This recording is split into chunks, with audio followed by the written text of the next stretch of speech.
Hello, everyone. Welcome to the Love Experience Show. I am your host, Ashley J. I am so happy to see you here. Um, so, I have a question. Would you like to be a guest on the Love Experience Show? You can let me know by finding me on all my socials under it's Ashley JW and my email ashley at itsashleyj.com. I am looking for guests. I want to see guests. Hey, Dr. Kishma, I want to see guests on the show. So you can reach me on those platforms and via email and let me know that you would like to be a guest on the Love Experience Show, and I will set you up with a date. And as always, the Love Experience Show comes on every Thursday at 8 p.m. So how is everybody doing today? Go ahead and share this episode with 5 people. Tell them to come on and watch, especially if they're single, because tonight I am dropping some gems for the single ladies. Okay. And I think it's going to be good, but y'all let me know if it's good because you know how I like to talk to you and have you communicating with me as I am live. So as I'm doing the show. So let me see if there's anything important. Nothing important I need to share with you. So tonight we are talking, you see the title, I'm ready, I think. So the title of the show came about because there's so many people who are at a point in their life, if they're not married, they're ready for marriage, right? And we can kind of try to figure it out on our own, but I think it would be great for me to talk to you about the process because I went through the process and I also help people get through the process. So, a little bit about my journey on the process was this was, Lord, about 13 years ago. Goodness. I was healing from a breakup, and there were things that I was, starting to open up about, like starting to date again. But this time I felt like I needed to be serious about who I dated, who I spent my time with, and what I was looking for. So after talking to the father uh, quite frequently during that time, he was sharing with me what I needed to do. So one of the steps, I wish I grabbed the book. One of the steps I took was I read books. I read quite a few books, and there was one book in particular that was dedicated to just a, it was like 101 questions, I believe, to answer and ask someone when you're dating and getting ready for marriage. And that book was very instrumental for me because I had to take the time to really think about what I'm bringing to the table and what I was expecting and what I was looking for, right? So that was part of my process, and I can't remember how long it took me to read the book, but I know I took some time to read it because it was a lot for me to consider, things that I never considered before, and I'm very grateful for that book. um and I thought about writing something similar to that, but that was one thing. I also worked towards trying to figure out finances. That was not a strong suit of mine at that time. I'm still learning things, but I feel like I'm in a much better place when it comes to knowing finances. Um, so I had to kind of start wetting my feet when it comes to finances because only thing I did and knew was go to work, get paid, pay for the bills and the roof over my head and food. Like that was it. um didn't know anything about saving. I didn't know much about anything outside of that. So learning about finances was a big deal because I had things I needed to learn. I had things I needed to know. I knew of a few things people would tell me, like my father told me, oh, oh, don't ever get a credit card, and things like that, but nothing that would tell me, okay, I'm absolutely ready to unite my life with somebody else. So learning about finances was a big thing for me. What else did I learn? This journey helped me heal. There were places in life that I needed to heal from, things that I need, relationships that I needed to heal from. That was very important for me. So healing was top priority. And also getting my relationship to a good place with God.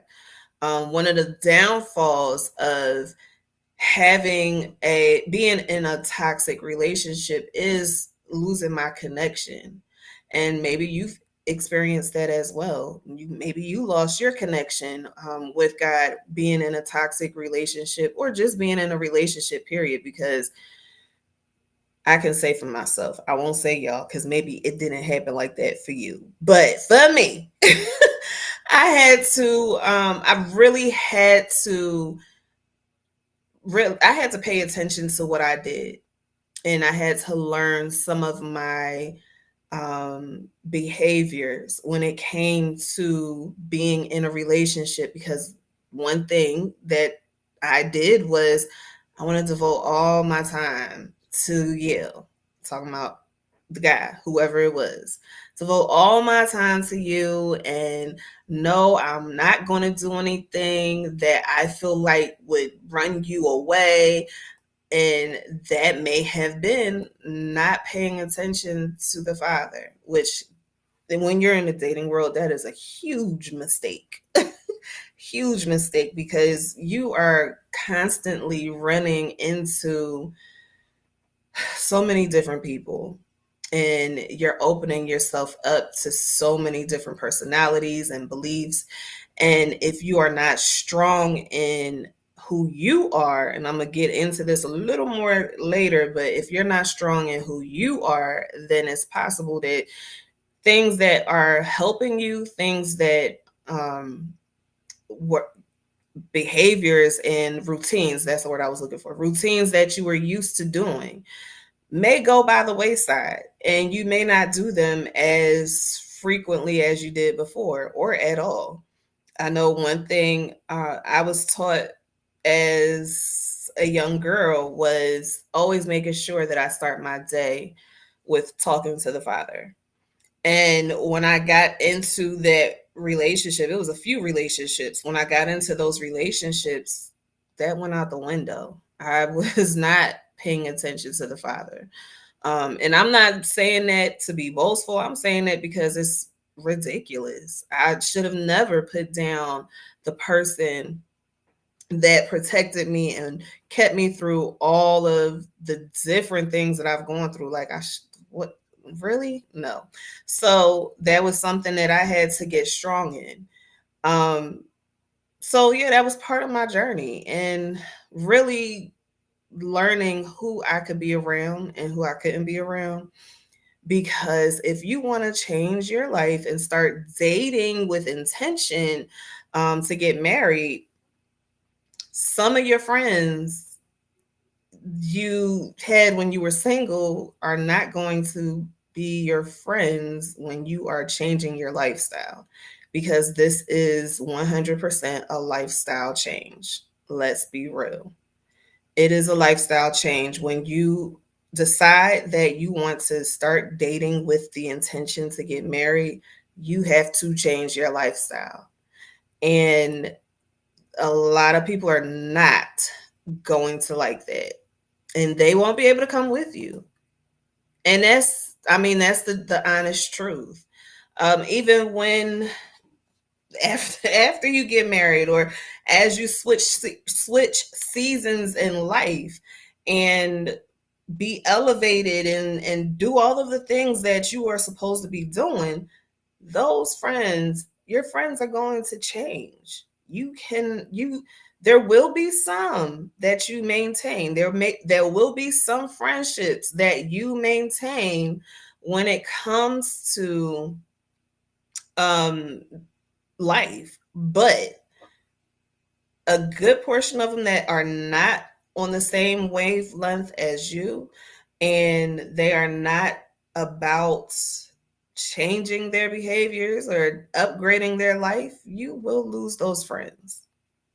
And that is a huge fact. It is something that is never, ever comforting for anybody, but it is what happens. It happens. Unfortunately, it happens. So you have to be ready to change your friendships. And that was part of my journey. Some friends stuck, some friends did not. That's okay. It hurts in the moment, sure. And it will hurt when it pops up again. But it's what happens in life, to be honest. So, when you get to the place where you are ready to date with intention, and you have a really serious conversation with yourself. When I say have a really serious conversation with yourself, you have to really talk to yourself and be brutally honest. Am I really ready for this?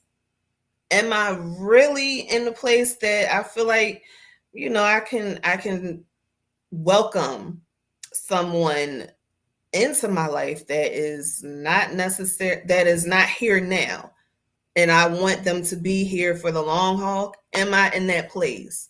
You got to answer that for yourself.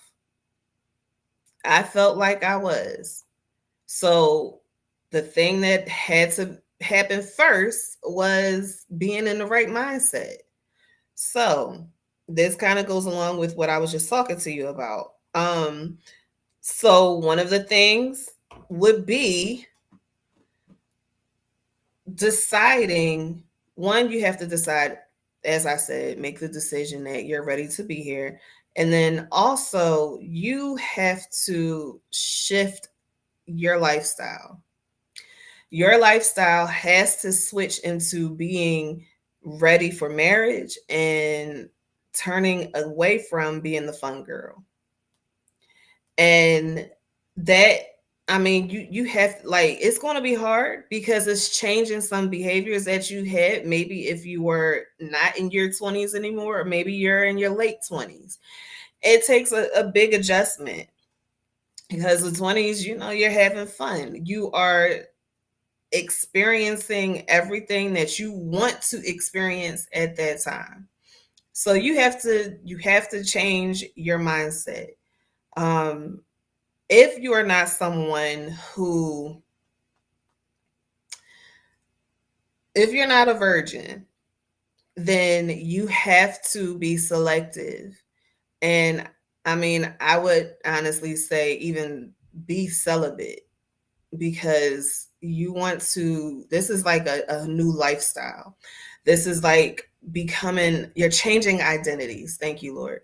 You're changing your identities. And with changing your identities, that means that you have to make your behaviors line up. So that means there is no more just having sex because you feel like it. You need to be celibate.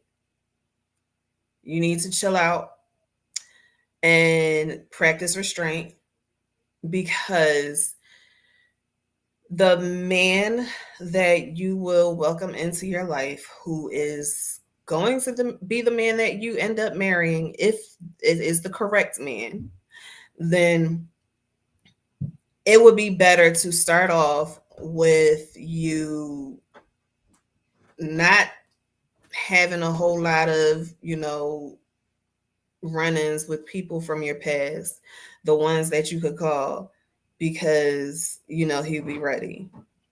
You just have to pick up the phone and call him. So you have to change that. So celibacy is what you need to do, because it also helps you keep your mind clear. I don't know if you ever realized that sex taints everything. Sex distorts everything. So part of those relationships shifting and changing and failing those romantic relationships, probably because sex got in the way and it kept you from keeping a clear head and understanding um, who you were dealing with.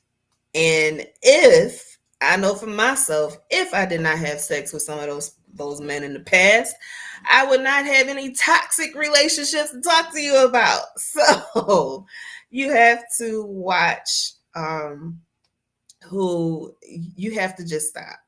And that's what I had to do. I had to stop. I had to try to get my mind right. And that can be a challenge because if you're used to getting it, you got to adjust to not getting it. So practice celibacy. That helps you get into the right mindset of dating with intention and keeping your mind open and clear and keeping your spirit pure, or it's not getting clouded because you're introducing another person, another spirit to your body. Okay. So also, part of that shift needs to be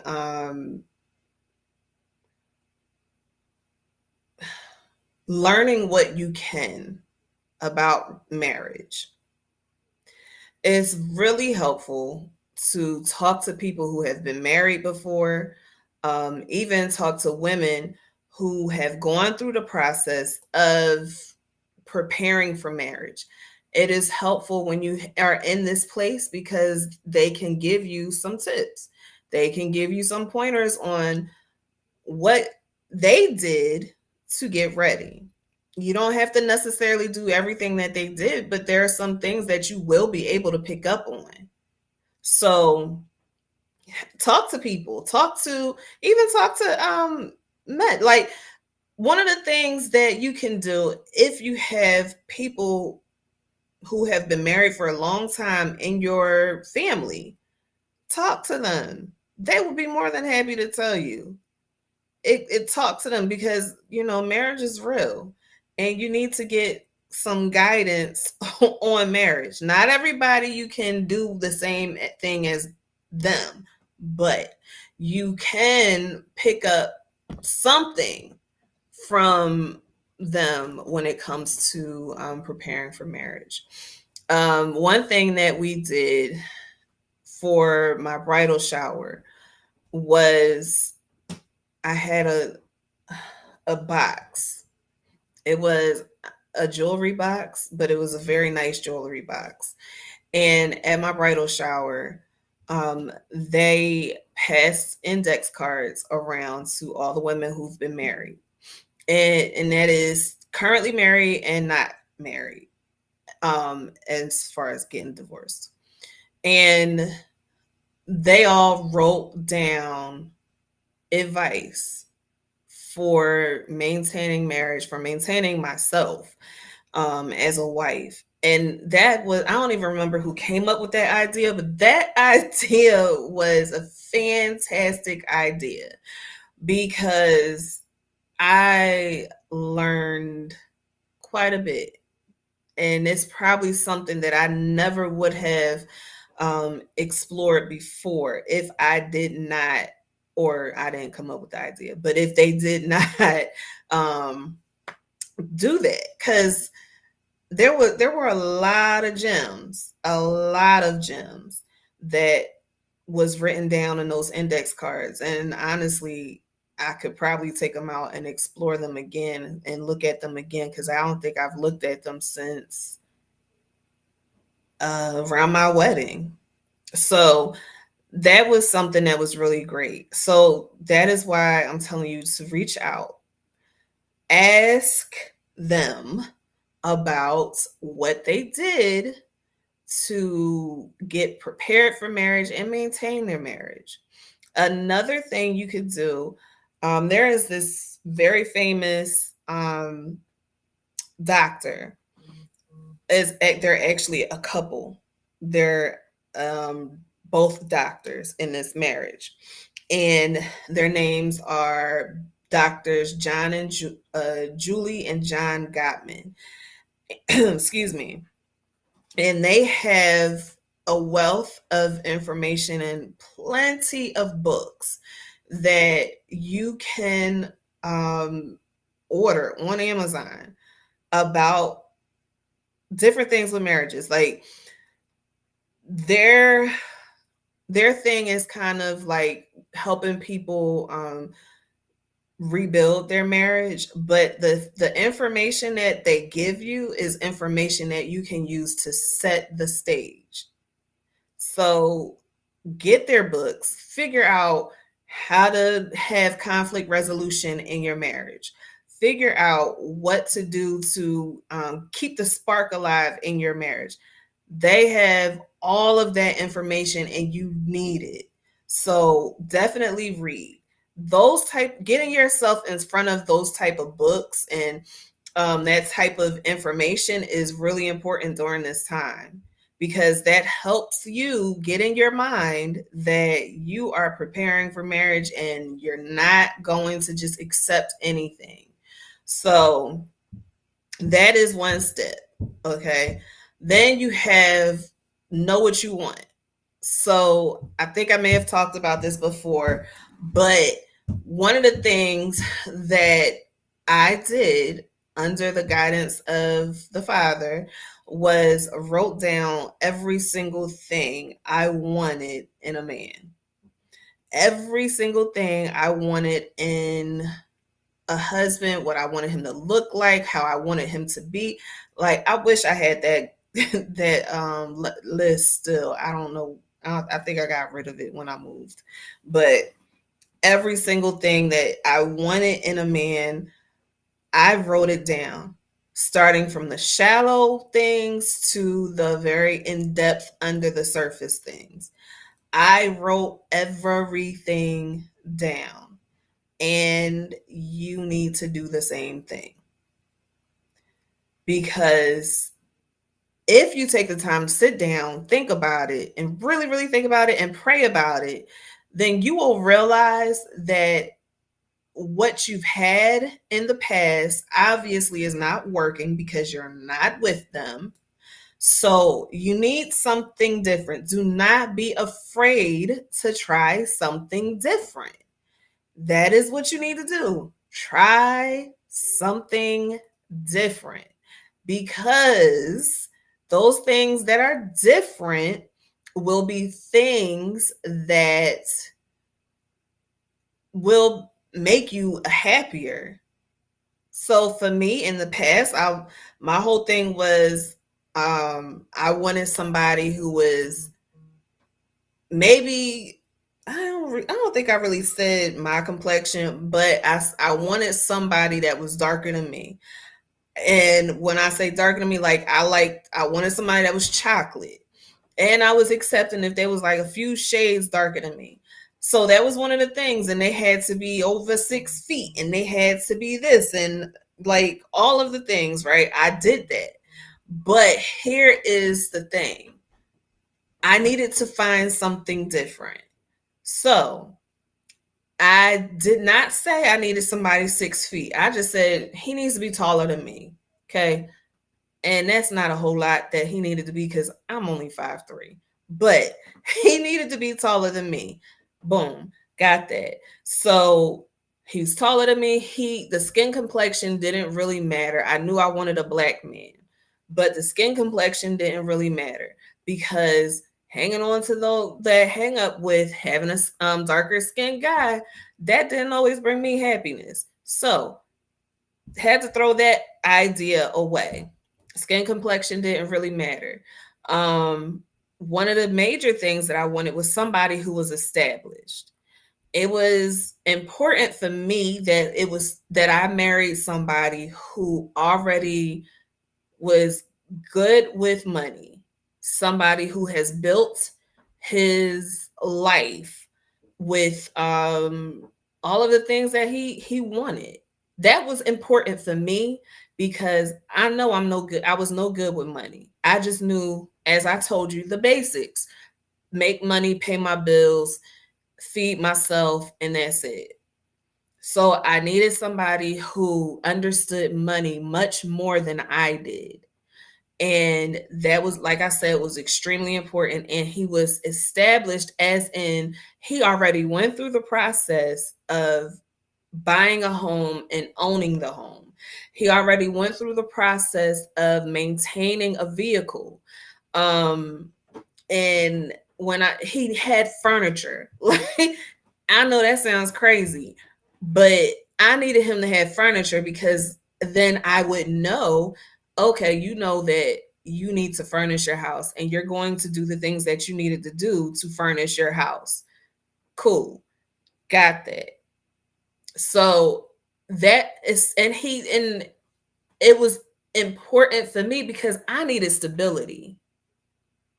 I already showed myself that I can provide my own stability. Now, in me joining and having a union with a man that I'm going to marry, then he needs to be able to provide stability for me. Why? Because I grew up in situations where there was no stability. I grew up in situations where my mother was the only one working to maintain a household. And the man that she was married to felt like he needed to be pampered. I did not want that in my life. That I experienced the hell that puts you through. I did not want that for my life. I needed somebody that was going to maintain stability and make sure I'm good. When children come, the children are good and we're happy. We're not tripping about money and where or how are we going to eat or borrowing money from, like, we're not tripping off of that. That was something that I did not want for myself. So I made sure I elevated my thinking to want somebody, elevated my desires to wanting somebody who already had that. Because also that signified to me that I am not dealing with a little boy. I am dealing with a grown man. And could I have taken somebody who had a condo? Sure, I would have taken that, but that wasn't going to suffice for me because I want to have a family. I want a place that I don't have to move out of because it's not big enough. So that goes, like, you have to think about all of those things. Everything. You have to really take a deep dive into who you are, what you've experienced, what you want and what you don't want when it comes to this process. You have to take a deep dive. So stability was I won't say number one, but it was up there. It was top 5. Stability was top 5 for me. And established in a career. He already knew what he wanted to do. He was already working in that field. He was already doing the things that he needed to do to become to get promoted, to keep growing in that area that he was working in. That meant I didn't want anybody. This is not a knock. I didn't want anybody working at the grocery store. I wanted somebody with a career, not somebody working a job. I had enough of people who were working a job. I needed somebody that was in a career. So I wrote that down. I wrote down whether or not I wanted somebody with children. That was important for me too, because I went through a situation where I was with somebody who had kids, 2 children with 2 different people, and there was no, how can I say this? I came very last, but this is the thing, because he was not just for me. I'll just say it like that. So the person that I wanted to marry, I'm cool if he had kids, because also I wanted somebody older. I forgot to say that. I wanted somebody that was older than me as well. And with me already thinking about wanting somebody that's older than me, I had to realize, okay, we going into another age bracket, so that means he'll probably have children. How many kids am I cool with him having?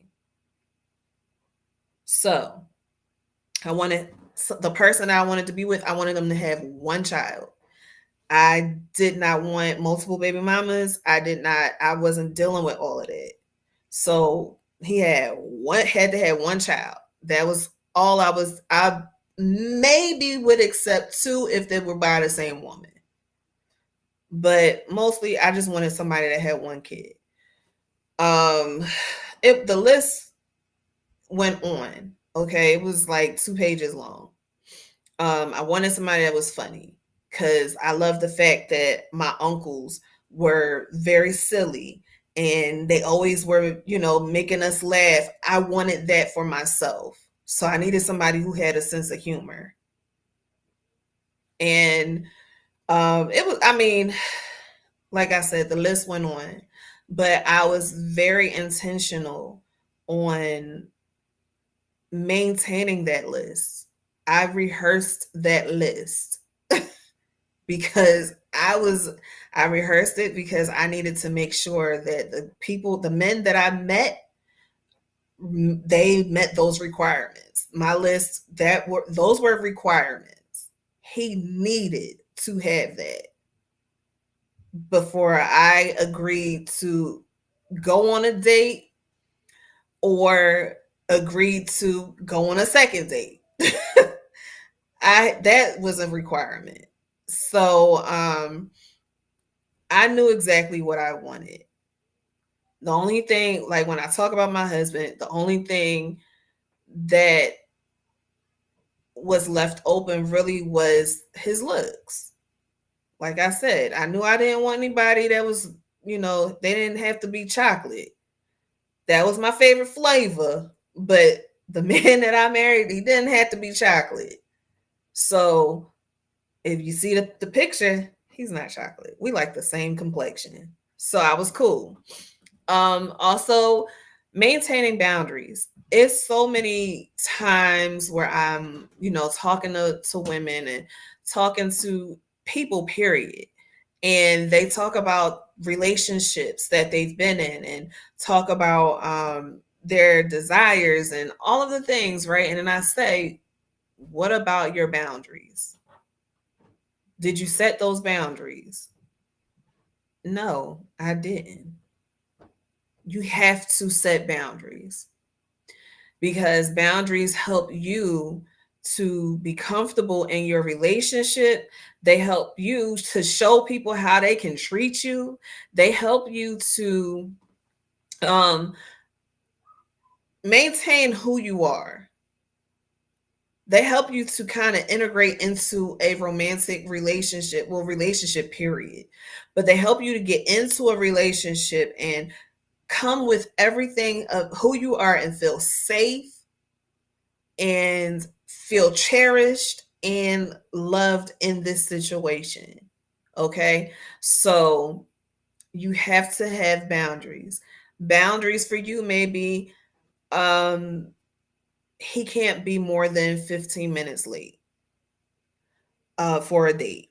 Or he, I don't know, in the morning, he needs to, we need to talk on the phone versus getting a text. Your boundaries may be whatever they are. I know for me, I'm not receiving no disrespect. That was my boundary. You're not going to disrespect me. I had enough of that. I'm not going through that. Soon as I see that you were abusive, I'm out. Grew up with that. Not trying to go there. Not in my long-term relationship. You absolutely have to have your own relationship with God. Like when we're married, yeah, I'll pray, I will talk to the Father for you on all of the things, but starting out, You need to do that for yourself. I need to know that you can do that for yourself. So that was a requirement. You need to have your own relationship with God. Um, what are my other boundaries? And you can develop the boundaries as life goes on and as your marriage goes on, because things change, people change. That's a part of life. We change every 5 years. So what you accept yesterday may not be what you accept today. So boundaries can grow with you. Let me see. I'm trying to think of some more boundaries that I had set back then, Lord, 13 years ago. If I think of some more, I'll tell y'all. But you definitely have to have your boundaries, maintain your boundaries, understand who you are, and stay true to yourself. That is the next step or the next point. You have to understand who you are. Do not go into your marriage expecting for that person to accept you for who you are and you don't even know who you are. Take the time to explore who you are before you get into a marriage, before you get into a relationship that will lead to marriage, because it is so very easy to lose yourself when you are in your marriage. You need to know who you are, and that will also help you maintain boundaries. You need to know exactly who you are. Who are you? What do you like? What do you need? What makes you happy? What makes you feel loved? Know who you are so you don't get swallowed up, so that you don't throw away your identity and take on the identity of your partner. You don't want to do that. Know who you are beforehand. Know it and stay true to it. Whoever you are, you stay true to yourself. I've been trying not to say this, but I'm going to say it because you are going to be the one to show him how to treat you. So you have to stay true to yourself. Then you want to go to counseling. I'm so trying not to be that counselor that tells everybody to go to counseling, but it is so important. It's so important that you go to therapy, y'all. You gotta go. You gotta heal from that stuff that hurt you in the past. It's so, when you got the right therapist, it's so much better if you have that person that can guide you through your healing. You have to go to counseling. Counseling is so super duper important, because one thing I know for sure, when you are in a marriage, that man is going to be your mirror and you're going to be his. And you do not want to see the reflection of you and then all your baggage in the mirror. And that can cause problems in your relationship. So get healing, go to therapy. I wish I would have went to therapy back when I was single. All of the stuff that I dealt with before my husband, I should have had that stuff worked on and healed beforehand, but I didn't. So I should have went to therapy, but I'm telling you, you need to go to therapy and heal from that stuff. Get that gook out of you. Heal from it. It helps. And sometimes you gotta go, even though you may have healed the first time in therapy, you gotta go, you may have to go back and work on the same thing because a new component has entered into your life and brought that thing that you thought was healed to the forefront. So go to therapy. And you know how I told you I had my list memorized? I think you need to do the same thing. Okay? Because when you start meeting these men, then you're going to need to be able to check off the boxes as you meet them, as you talk to them. And I don't know if I didn't talk about it, but one of the things that you want to make sure you do is make sure you think about how you want that man to approach you. Here's why. The way he approaches you will kind of tell you his maturity level. It'll tell you whether or not you want to waste your time to talk to him and tell you where his head is. So I was cool on having these, little hood dudes coming up to me. Hey, let me talk to you. Da, da, da. I was fine on all that. No, I need a different approach. So that different approach helped me weed out the ones that were not for me. Okay. That's if they're approaching you on the street. If you're going to online dating or the dating apps, pay attention to what they have on their profile.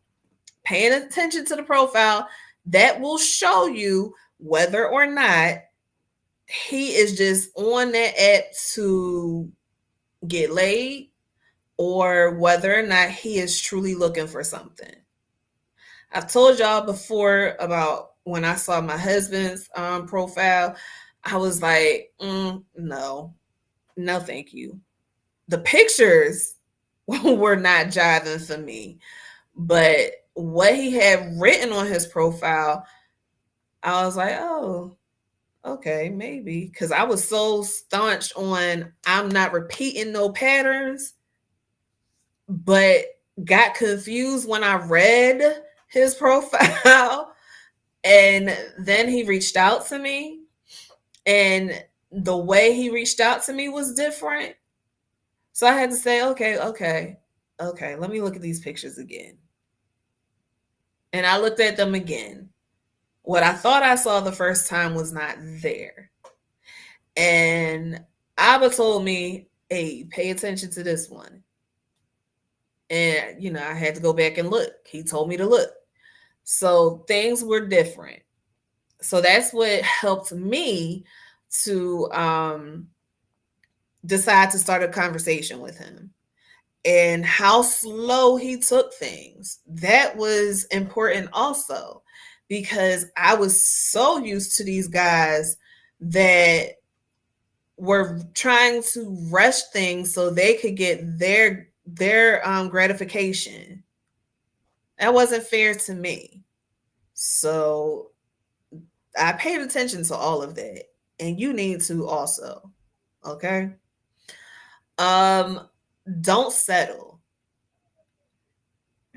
Being on this journey can be difficult. It could be challenging. It could feel very lonely, and that's the challenge. Feeling lonely. But that's when the enemy will trick you and send you a fugazi. And you will sit there and you will think this is him, but really it's not. Don't settle. Do not get tired. Do not give up. Keep going. Maintain your standards and your expectations. Maintain them, because the reward is around the corner.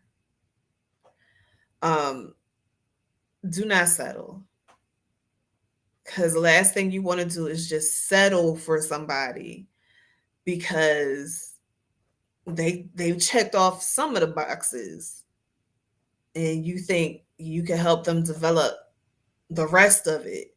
No, do not settle. Okay? You're going to take your time. You're going to let the Father help you weed out the ones that are not for you. And you're going to be patient until you get the one He has for you. Don't settle. And then also get a self-care / self-love routine and keep it. One thing that I was doing was making sure before I met my husband, I was going to the salon. After I met him, I was going to the salon. And up until I just realized it was 2 years ago now, I was going to the salon. So get your self-care / self-love routine. Yours may not be going to the salon. Yours might look different. Maybe it is doing something creative. Maybe it's taking time to journal or write. Whatever it is, stick with it. Make it your habit so you don't lose it. Okay? And that can also be a boundary for you. I'm going to stay and continue to draw. I'm gonna continue to draw so that I can stay focused, I can replenish and rejuvenate myself. This is my time. I'm gonna continue to do that. And there's nobody that can infringe on that time. I do that at 12 o'clock every Saturday. I'm gonna keep doing that at 12 o'clock every Saturday. So get your self-care routine / your self-love routine. Keep it, nurture it, let it continue to grow. Okay. And this is the last point, but it should have been the first. Strengthen your relationship with God and sharpen your discernment. So here's the thing. When you strengthen your relationship with God, then you will have a connection to Him so close that you will hear Him tell you, this is the one I chose for you. It's Him. That's Him right there. Yep, that's Him. He will literally point the person out to you. You heard me say, He pointed my husband out to me. He told me, go back and look at that. He told me, go back, look at those pictures. That's Him. And there was this one thing that me and the Father, I talked to Him and I said, okay, Lord, if the sign for the man that I want, if he has kids, the sign that showed me that he is the one for me was that he was a good father. And the maybe third conversation, and this is via text, okay? Third conversation I had with Tariq. He was taking his daughter and her sister to get their nails done. And when he texted that to me, I dropped the phone. I was like, oh. And I said, okay, I know from here, this is it. So after he said that, it was off to the races for me. He had to slow me down, but it was off to the races. I'm telling you that because my relationship with God at that point, I had worked on it. I continued to build on it. And the question that I had, he answered it.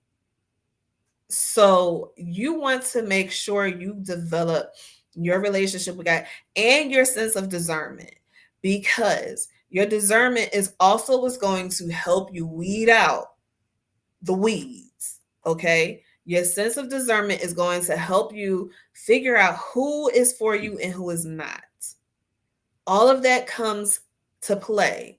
Holy Spirit helps you with all of that, and you have to develop it. You have to develop Him. You have to develop the relationship you have with God. He is your creator. He is the one who created the mate for you. Why wouldn't you want to get close to the creator to find out who is for you? Just saying. So you want to make sure you get close and find and have that relationship so tight that he is guiding you every step of the way. Start talking to him consistently throughout your day. Talk to him so that he can tell you, this is cool. Nope, that leave that alone. No, you want to try something else. Yep, that's it. That's the one. Develop that relationship. Okay. I hope this was good information for y'all. I love talking about this stuff because it sends me back down memory lane. Um, and it helps me when it comes to just reminiscing. Sometimes I reminisce. Sometimes I get a little kick out of this so that I know how far I came and where I need to go and how I should help you. That's also part of it. So I appreciate y'all for watching. Make sure you share this. Share it, share it, share it with everybody, every single woman you know. Share this episode with them. And don't be afraid. Don't don't be afraid of what God has for you, because whoever it is for you. You just got to take those steps to make sure you don't miss it or prolong it. Okay. Again, if you would like to be a guest on the Love Experience show, all you have to do is reach out to me on my socials at It's Ashley JW, or reach out to me via email, Ashley at itsashleyj.com. That is how you can reach me to set up a day, which would be a Thursday, set up a date, and get you on the show so you could be a guest. Okay. I really want some guests. So y'all show up. Let me know. Cause and help me pack out the rest of this year so that I can hear y'all stories. I miss hearing your stories. If you missed Molly Bates, you can hit the Love Experience Show channel and watch her episodes. She was really great. So yeah, I appreciate y'all. Thank you for watching. And let me see. If you have any show ideas, any topics that you can think of that you want me to talk to you about, you can also write me on my socials at It's Ashley JW and my email, Ashley at itsashleyj.com, to let me know what those topics are that you would like me to explore a little more in depth. Okay. I think I got, make sure you like, share, and subscribe to the channel. And I think that's it. And I only got one more thing to say. One last question. And that is, what is your love experience? Bye, guys.